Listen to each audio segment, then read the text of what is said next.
இப்போ நாட்டு மாட்டு சாணமும் கோமியமும் போட்டு நம்ம முதல்ல கலக்கிறோம். நல்லா கட்டி இல்லாமல் கலக்கணும்.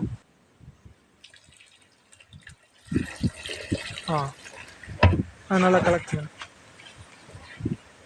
கட்டி இல்லாமல் நல்லா முதல்ல சாணத்தை கோமியத்தையும் நல்லா ஒன்றா மிக்ஸ் பண்ணிக்கிறோம். பொறுமை.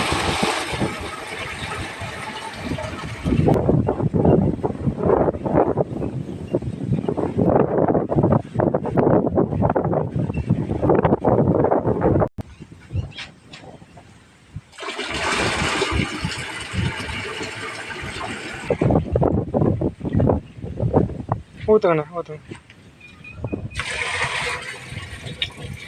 இப்போ இதில் வந்து பால் சாரி நாட்டு மாட்டு சாணம், கோமியம், நெய், விளக்கெண்ணெய் இதெல்லாம் கலந்தாச்சு.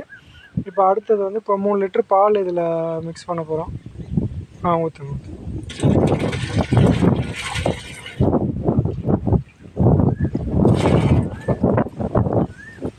அடுத்த தயிரையும் ஊற்றுங்க. 2 லிட்டர் அளவுக்கு தயிர்.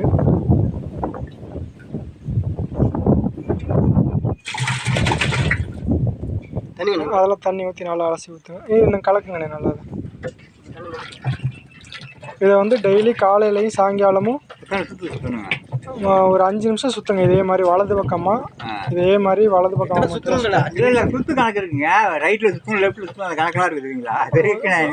வலது பக்கமாக மட்டும் சுற்றினா போதும். சில பேர் வலது பக்கம் 21 சுற்று, இடது பக்கம் 21 சுற்றும்பாங்க.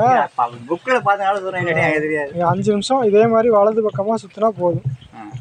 காற்றுல இருக்கிறது அதில் போய் கலக்கிற அளவுக்கு இருந்தால் போதும். 21 நாளைக்கு காலையிலையும் சாயங்காலமும் இதே மாதிரி கலக்கி வைக்கணும். 21 நாளைக்கு அப்புறம் ஏதாவது ஒரு நேரம் மட்டும் கலக்கினா போதும். 2 நேரம் கலக்க வேண்டிய 2 நேரம் கலக்கணும்.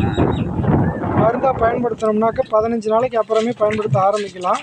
21 நாளைக்கு அப்புறம் 100% பயன்படுத்த ஆரம்பிச்சிடலாம்.